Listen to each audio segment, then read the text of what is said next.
Number 22377, 2021 Mercedes Sprinter front end. Got a little bit of damage, or actually a 19 Sprinter, sorry. Down the driver's side here, scuffed up. I believe it's rescuable. Passenger side is nice and clean.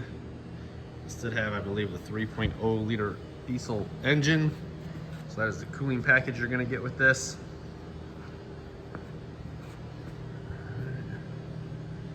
Here we go. The headlight itself is good to go. You got your radiator, condenser, probably turbo intercooler, washer bottle, coolant bottle. So here, check the headlight. Good to go on the tabs here on the driver's side.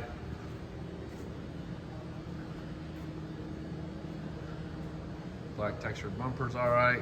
Just a couple scuffs. Passenger side headlight, good and clean. Core support, 3.0 liter diesel engine cooling.